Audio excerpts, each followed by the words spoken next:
Yo, what is Hey, up, everybody? what's up, guys? Happy Hola. Friday. Welcome Happy Friday. back to Operation Hustle, episode 9. Yep. Food Addiction Anonymous. Is that what we're calling Yeah, this? Food Addiction Anonymous. Let's go. So we're going to go into a little bit about what we do at our gym and how we help others grow into a better version of themselves. And it's not only working out, but it is way more than that. And that's what we provide all of our clients at Apps Fitness. And we're proud to announce that we have been doing it for a while. So we're going to start the day with a quote, and I'm going to let Abby read the quote today. Woohoo. So the quote is, start each day with a clean slate. Whatever happened before, you can't change now. And I like this because it goes with what we're talking about today. And just the fact that, like I've talked about this previously, a lot of clients, they get into this habit of going down what I've called it the Alice in Wonderland hole, right? So if you're one of my clients, you know I probably used this with you before. So, you know, they'll have a deviation. I'm trying to call it cheats now, deviations, because cheating sounds so negative. But they'll have a deviation where they're off their meal plan, they'll eat a slice of pizza, they'll eat a hot dog, and they're kind of like, well, fuck it. I've already messed up now. Now I'm going to keep going down that Alice in Wonderland tunnel and see where it leads me. Or the shame tunnel, right? So it really is because they're shaming themselves. They're upset with themselves that they messed up, and then they're just feeling shameful. They're feeling guilt, and so the way that they've previously dealt with the shame before is by numbing themselves, going into denial, kind of blocking out of their mind, and then just going into this like aimless eating. So just because you had one deviation, tomorrow is a clean slate. Don't let the rest of the day go into the rest of the night, go into the rest of the week, go into the rest of the weekend of deviation after deviation.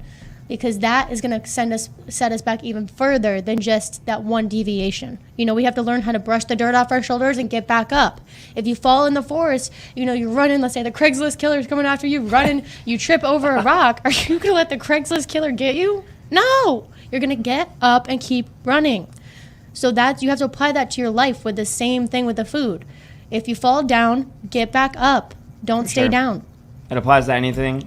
Same thing goes to workouts. You skip a workout, doesn't mean you're skipping the whole week. Homeboy slice, you know what I'm talking about. But you just want to stay on track, and you want to just not live in the past is really what it is. And hold yourself to a standard, and that should help you. Tell yourself, don't eat that Twinkie, stinky. You know what I'm saying? Like, you got to tell yourself sometimes, like, yo, you should probably not do this right now. I love Chick-fil-A. I've talked about it a lot. I'm not endorsed by them, but it's very hard to pass by and not want it.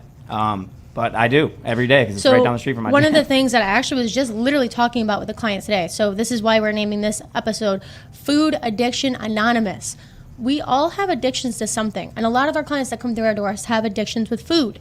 It's a real thing. Sugar lights up in our brain like cocaine. It's a scientific fact, right? And then people that are overweight, their leptin hormone is a little bit higher than somebody who isn't overweight. And so, it's that leptin hormone isn't working the way it's supposed to. Leptin is supposed to tell you you're full, stop eating, you're done, right? So if your leptin hormone is higher than somebody's who isn't, that's not going off the way it should be, telling you, hey, you're full, stop now, right? So it's a real addiction. And so I want to validate that for a lot of people who feel like they tried things and it doesn't work for them, because a lot of trainers will just say, oh, it's because you're lazy. I mean, it's a real addiction. And so what we originally are, when people walk through our door, we are first an ER. We address the problems. I give them a meal plan. We help stop the bleeding. We bandage the wound. Then we become more like, Justin and I were talking about this last night, like a recovery center, like an AA almost. And people, and Caitlin just said, never realized how addicted to sugar I was until I started eating super clean for this prep. Yeah, thank you, Caitlin, for sharing that. I mean, like, we as professionals also deal with this too, and we have our own, struggles and stuff. But so anyways, then we become more of like a recovery center. So a lot of the times we're helping our clients. It's not just like a big box gym where you walk through the door and we just train you and your number and you leave. We're actually helping you with behavior replacement strategies.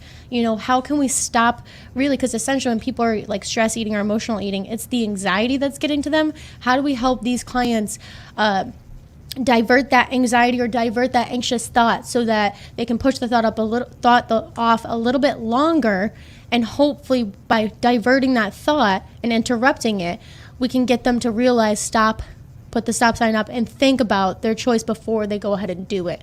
So that's really what we, essentially provide clients, more than just training, more than just nutrition, is, that rehabilitation center where we're helping them come up with new habits and break old habits. Definitely. And so I was talking to somebody about it this morning. I was like, listen, we have to be able to divert that thought. So my client and I talked about a diversion tactic. So I said, can we agree to this? We got 3 things that I've asked her to do if she gets really hungry and feels like she wants to deviate. So I've asked her to go take a walk. I said, go take a 10-minute walk, come back, and if, you're still hungry, go back outside again until you're no longer hungry. Then we talked about her sending me a text so I can tell her, listen, this isn't worth it. Let the hunger subside. Text me in 10 minutes. Let me know if you're still hungry, and kind of stay in contact with me because I am her trainer. That's what I want her to utilize me for. And we also talked about maybe possibly using a color sorting toy. Right? So if she takes the different color monkeys, she sorts them in the barrel, it gives her something to do it. Idolizes. It keeps this not idle, right? So now her brain is busy and she's diverting herself from that thought of eating. But, we do that for our clients, and that's what makes us different from those big box gyms. Yeah. We go out of our way to help all of our clients with all of these problems, outside of just working out. I just gave one of my clients an example, I think it was yesterday. I told her, anytime you want a stupid little piece of candy, send $10 out of your bank account into maybe a savings account, okay? Like you just spent $10 on that piece of candy, and by the end of the day, tell me how much money you spent on dumbass candy. And it kind of opened her eyes a little bit more, and she was like, wow, that would actually suck. I'd be broke. And I said, well, maybe you should start doing it. And I hope it works for you. Try it out. I'm doing it now with stupid purchases, actually. I just told Abby about this the other day. I wanted to buy some new shoes. Do I need them? No. So I took that money and I transferred it into a savings account. And every time I'm going to spend dumb money, I'm just going to transfer it out like I spent it, but I'm really transferring it to a savings account. So by the end of the month, I'm going to really see how much money I spend on dumb ass shit that I don't need. The same thing applies to the food. We spend so much money on stupid food, Uber Eats, just going out to eat. The crazy part is, Justin, is that the food doesn't even give us anything, right? I buy what he calls a stupid purse, ladies. You can attest to this, right? But that purse I'm going to keep for maybe 10 years, okay? But the food, you're literally not getting anything out of it other than when you're eating it in that 5 minutes. Yeah. And when I say that to a lot of clients, they're like, they're blinking, they're like, oh, their mind is just blown. They're like, you're right. It's that sense of relief of when you're eating it, it tastes so good, and then you feel like shit, literally 5 minutes. Yeah, and I had this talk with the boot camp recently, because we have couples and stuff, and so one of the couples was there, and I was like, listen, think about how much you spend on going out to eat, especially for 2 people. Ben, you're married. You know this too. You go out to eat with your partner, and you spend at least $50, and that's not even dessert or drinks, right? Dinners. So it's typically about $75 to $100. That's not about right. Plus that tip, right? Plus that tip, correct. So we're gonna say $100. And I said, how much money do you think you actually spend on food? Calculate it out. Go back into your bank. Go look at previous purchases, right? And so this weekend, instead of going out to eat, why don't you guys go spend some time together, go sit on the beach, pack a picnic with food you already have, right? So you're getting that alone time. You're still getting to eat and engage with each other, having that quality time. But instead, while you're on the beach, why don't you go and pick something out that you guys like, right? So I was like, let's say you guys like watches. You go on G-Shock, you each get a watch for $50 each that's on sale. Boom, now you get an item that you actually can use. Yeah, and they last a long time, the G-Shocks. Yeah. Look at this. I wear them all the time. They don't break. That's probably why I use it as an example. What do you guys think about this? I definitely think that's a good idea with saying going to the beach, but something that me and my wife do is that we go to parks, and it's exercise. Yeah. It's being outside, getting sun, and being around nature. You're connecting with nature. It's just good energy out there, and it's free most of the time, at least, unless you're going to a state park or something. But you get to walk in a park, and then if you're struggling or something, it really helps you clear your mind.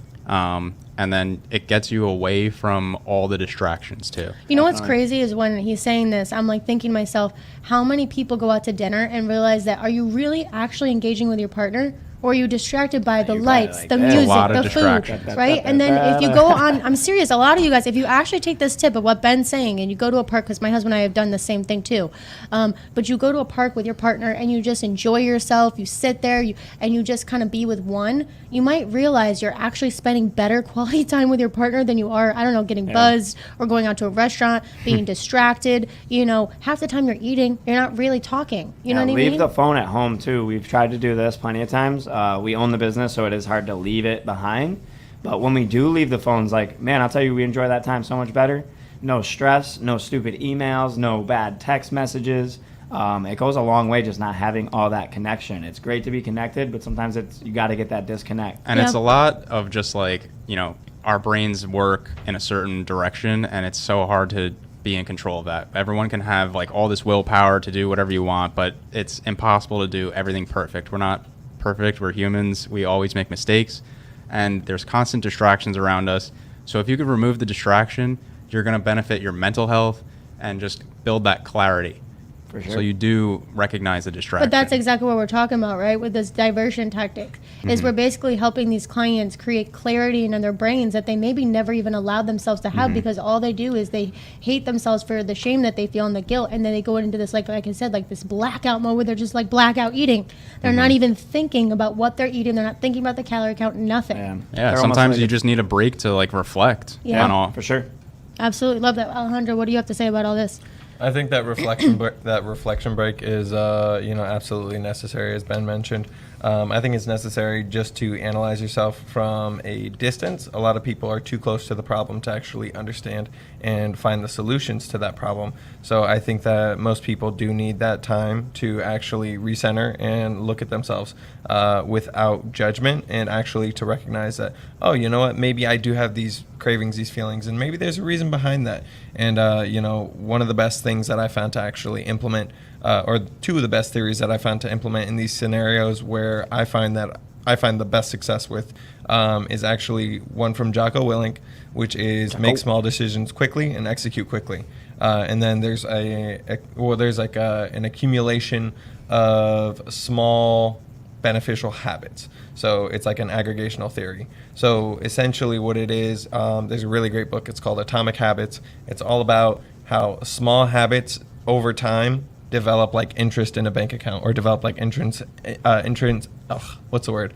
Interest. Interest. There you go. There we go. Wow, we all can't All talk right. today, guys. Forgive So, us. Friday, baby. Develops like interest in a stock Lizard portfolio. brain. So essentially, over time, that small 3% interest that you invest, let's say you invest 3% of your time into a better habit, like maybe you do 5 push-ups instead of eating 5 candy bars. Over time, that develops into like a larger end result at the end of the day. So you'll have like $1 million worth of good decisions saved up.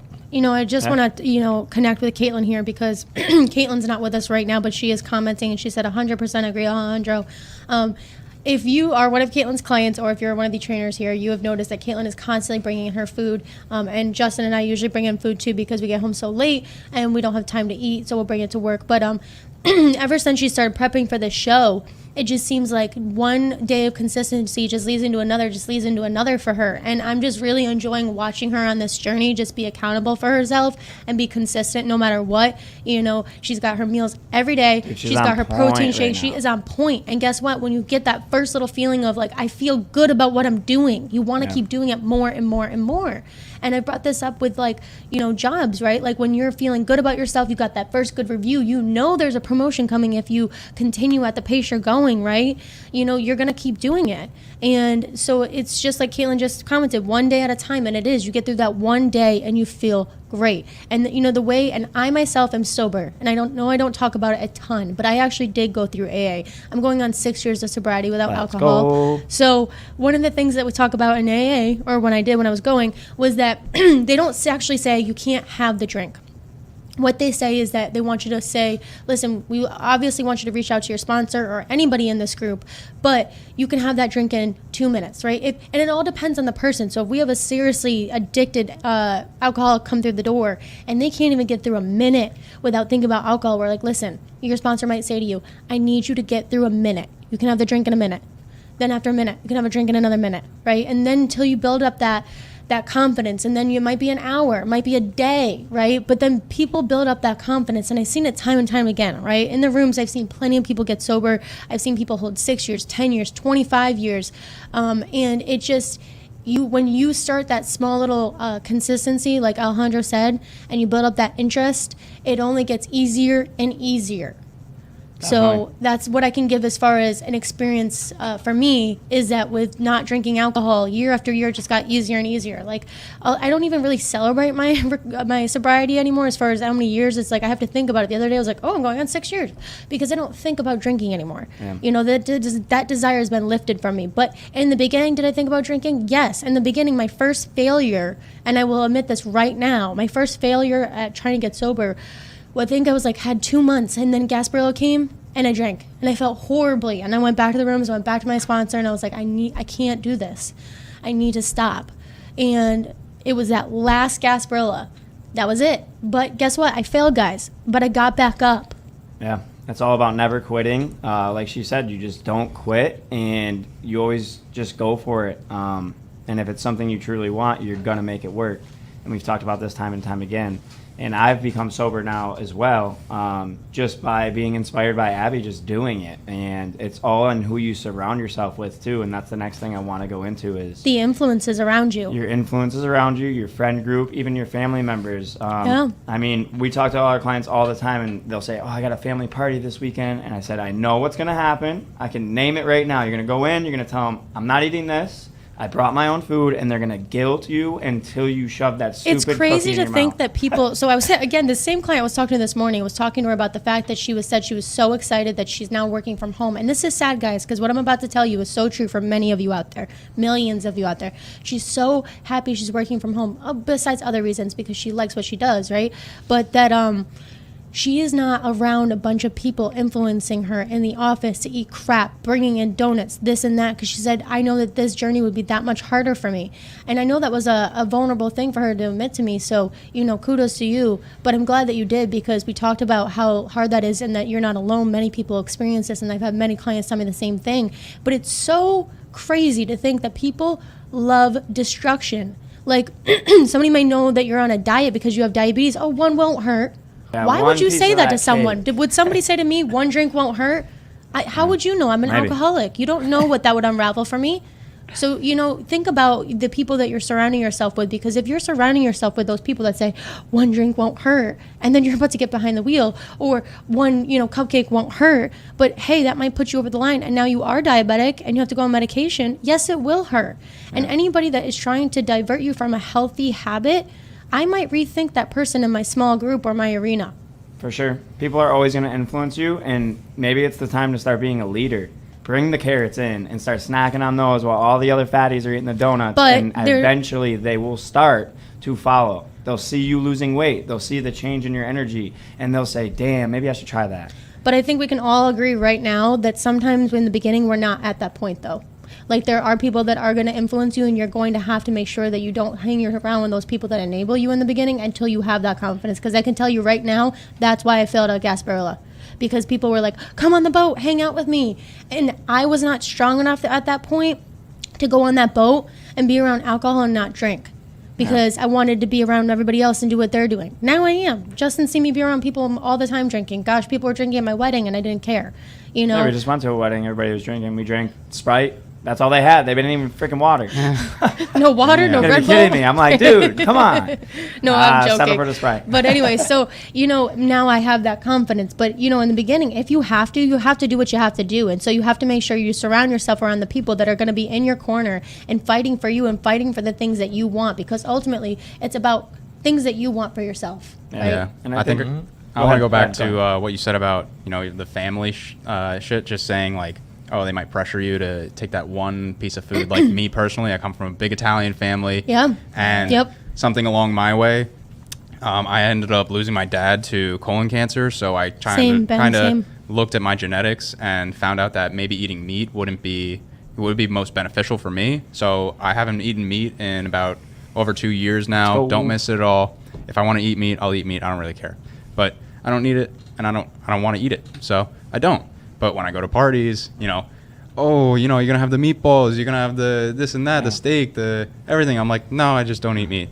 What do you mean? Like, are you a vegetarian? Like, all this stuff about this and that. Yeah. I'm just like, they're like, where do you get your protein from? I'm like, listen, don't worry about me. I'm good. Ben, people ask me that about alcohol, and this is something because you want to be crazy. preventative and a health measure, right? And I get you. My dad also died of colon cancer, so I'm in the same boat. But it's more serious when people are literally asking me, can't you just have one shot? Yeah. And it's family members that are asking me, and it's like, I don't think you realize how hurtful it is that to ask someone that who has worked this hard their whole life to get over an addiction and to work through those struggles and to be where I'm at now, and for you to ask me like, oh, is this just a choice? I had somebody ask me, a family member at an Easter dinner, is this just like a personal choice? Is this religious reasons? Why do I have to give you an answer as to why I've decided to do something healthy for myself? Last time I checked, putting poison in my body is not something healthy for me. Yeah. And it's just like the way that it's been ingrained into our society. Yeah. Like, it's just food. Food's just different. Like, it's not like alcohol or cigarettes, but you can match those things up side to side, and you're going to see the same results as far as like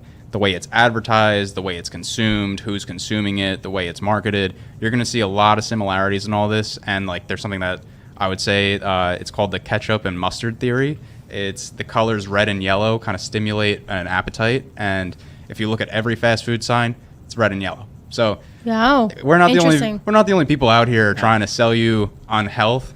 There's people on the other side trying to sell you on being fat and for sure. being unhealthy. And it's a two-way battle, and you really have to balance it all out and then consider what's best for you and make that change on your own, because there's going to be people who fight you the whole way through, whether it's family or Friends, fast food or influences. just it could society. be your wife, like it could be your Could be significant anyone. other. It's It could be your anybody. significant other. And, I've had clients, especially women, because unfortunately it happens a lot with my women clients, that have had to tell their partners and sit them down and say, I need you to realize how important this is for me, and I need you to be behind me. And so if you're going to continue eating that crap, that's fine, but I need you to eat it in the other room, or I need you to tell me, no, you're not having it.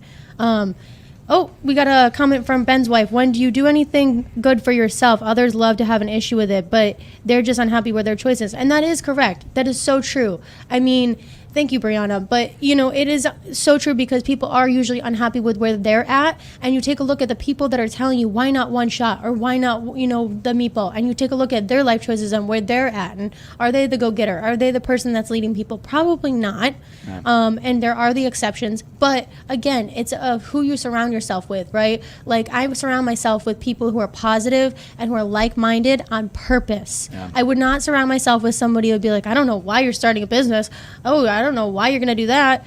Well, I mean, I'm going to go for it. I have a solid plan, right? Yeah. When you have a solid plan, and weight loss is a solid plan, and you have the tools, you have the trainer, you have the diet, like, why let somebody, detour you from that path? People tend to focus on the problem. People are very problem oriented and just want to talk about the problems, but somebody who figured it out and kind of got a better image of it, they're solution oriented. So they want to figure out which is the best decision for me from now on. Like, I know I messed up in the past. I know I had these issues. What am I going to do to change it? And some people push you back into those problems. And that's great, Ben, because thinking about really why you're doing it, right? You're, not eating meat because you're trying to prevent a health issue. Like, I'm not drinking because guess what? I know the person that I am when I'm drinking. And although you're asking me why not one more shot or why not one drink, I know that one drink's going to turn into another. And guess what? Unfiltered Abby's going to come out and you ain't going to like her. You definitely don't want to see drunk Jay, doggy. I'll tell you that much. That's what I like to hear, because both of you said two words that I really appreciated there, because it's all about accountability. You said me and you said I like 8 times in both of those sentences. Because I'm gonna break it out. I'm gonna be completely fucking honest here, because there is a counterculture to every single culture that you want to implement in your life and that you want to actually have impact on. So you gotta be able to open up, and sometimes if you need and if you find it's necessary, you gotta be able to say fuck you. Fuck you. Yeah, Fuck I've had that culture. so many people I can't do it. come up to me and say, oh, you're not eating meat. Like, oh, you're not manly. You're not masculine. I'm like, bro, I was a fucking Marine. Like, you ain't saying shit to me that's going to affect my masculinity. Like, go ahead, try. I'll hit you 10 times harder. But it's still, there's always going to be those people who just feel the need to push back on you and kind of attack you in some way. Yeah. But I feel like if you even said, like, if someone offered you a drink and then you hit them with the opposite, why don't you put down the drink? They're going to look at you like you're a psychopath. So it's actually funny. Oh my gosh, you made me remember the time that we went out with our friends. And this was like, we went out with my personal training friend. So my photographer's girlfriend is also a personal trainer, and he's very in shape himself. So we all went out, and there was this guy there that was talking with us. And I was like, listen, if you can stop, put it down right now. I challenged him. He's like, I will after this drink. I said, no, put it down right now and leave it and walk away and leave this restaurant right now. I want to see you do it. He couldn't, right? Yeah, he literally couldn't do it. Exactly, but pressuring us, why not one drink? Oh, you guys don't drink? You know, you personal trainers, you don't eat crap? Like, no, dude, you can't even put the drink down. So who are you to tell me what I do with my lifestyle? Yeah. it's true. Others are always going to try to tell you what to do. You know what you want, and that's what you should stick to. Don't let others influence you in a bad way. Good influence is a good thing, but you know when the influence is Addiction bad. resurfaces time and time again. That's what Sarisha said. Yes, it does. And you know what, Sarisha? It's not that... I'm trying to think about how I can relate this to my experience with drinking. You know, sometimes I think, oh, you know, sure, could it be cool to be like, you know, having a drink in my hand? Yeah, sure. But this goes with like that confidence thing I said. The more you build up that interest, you know, like Alejandro said, in the interest, right? The interest that builds. So the more you build that confidence and the longer that good habit continues, the less and less it resurfaces. So what I can tell you, Sarisha, is please hold on to hope. It will stop resurfacing just as much. The longevity you build up with the good habit and the longevity of that confidence you build with the good habit. Because like I said, it's that feel-good feeling you get. Like I feel fucking awesome that I'm sober. Like I don't have to go out and drink to make anything a good time. And then when you stop drinking, Justin and I both realized when we stopped drinking, looked around at everybody else, like people can't even go to the beach without alcohol. Like, hello, we know that the sun makes us sicker when we drink, but yet people continue to do it. They know that they could leave that beach and might need to go to the hospital and get fluids because they've been drinking all day long and not paying attention to their water. But yet they continue to do it. But people, every sort of event we do now is surrounded by food and alcohol. And when you start to build up that confidence, you see, and it turns you off. Yeah, we don't do anything that really has to do with it. I mean, we'll go, if someone invites us to a bar, like, sure, we'll go. Maybe I'll eat a bad meal, but at least I'm not drinking that trash. And I can go and have just as much fun and drive myself home at the end of the night and not have to worry about killing someone or hurting myself or anybody else. And I think that's just what it's all about, and that's what we're all about. But this is a personal choice from me. But like what I said, what I can say, and ending today's episode with Food Addictions Anonymous, right, is that our gym is special in the fact that we help people with not just, bandaging their wounds in the beginning, but with helping them with behavioral replacement strategies, with helping them with, diversion tactics, and then eventually we're mindset coaching. We're helping change these people's mindsets completely and helping them turn negative thoughts into positive thoughts. And Sarisha, I hope I've done that for you. You said true that, so I know you have, because you've lost 50 pounds, and we've talked about this. Her transformation, you could see in her old birthday picture last year, Sarisha unhappy. crushed Sarisha looks the freaking glowing now. You can tell the difference, and I love those in the transformation pictures. We can see them not smiling and smiling. It's like that mindset coaching. It's not only about the weight loss, but like the energy change as well. And like the cool thing about our gym is like you walk in and you feel the energy. At least I think so. And some of the clients have told us the same. Yeah. And it's just such a positive environment. And we're always encouraging every client. And we're always asking like, hey, how have your meals been? Even if we know you. Even if you're not my client, you know what I'm saying? What I mean? We all do it. Even if you're not one of our clients, we go up and talk to the other clients. We get to know them. We get to know your name. We make them feel like, gym. Right, that you don't just have me as your trainer. And we say this all the time in consultations. You have the entire team. And then we have a Facebook accountability page that we started. Shout out to Quinika for suggesting it. That's been freaking amazing. But it's been amazing that where clients are getting on there and supporting each other as a family, right? And if the world operated like this, we'd be in a lot different place. If the world operated like a family and helped each other out instead of constantly looking out for yourselves or for you right, we might be in a different place. But our gym is like a family environment in the sense of we're giving you the tools and there's no one left behind. It's rare. It's rare here. It's rare everywhere in America. I mean, a lot of people just go to the big box gyms, get whatever. They don't really know what they're doing. This, I've been telling my clients, it's more of an education. Consider it like a college class. You're coming here. We're going to give you as much information as you could possibly take in. And it could be, 3 months, 6 months, whatever, how long you decide to do here. But this small little gap in your life is going to take such a huge difference on the rest of your life. And you can either do it for 3 months now or 6 months now, or you could do it for a year and 2 years before you're, you know, in a worser shape down the road. And it's really just taking that step, taking that difference, and applying it, because Alejandro, any that's what we're closing here out for. thoughts? Accountability. Hold yourself accountable. At the end of the day, that's all it comes down to. People are going to tell you no. People are going to tell you yes. Doesn't really matter. What matters is what you tell yourself. Exactly. For Love sure. that. And just remember that the longer the longevity builds up with these good habits, the better you will feel. I can attest to this. I am a true testimony of God. You know, prayed on my knees for 90 days, asked for the desire to be taken away, and it was. I can tell you I feel better now, and I continue to feel better with every year that I gain without it.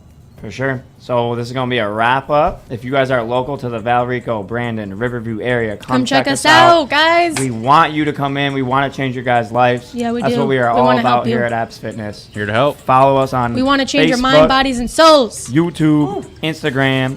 Make sure you like, follow, share, subscribe. Thank So you you guys got again Abs for Fitness watching. Film House on YouTube, Abs Fitness LLC on Facebook, and Instagram is absfitness_Brandon, Florida. Peace, guys. Have a good Friday. Adios.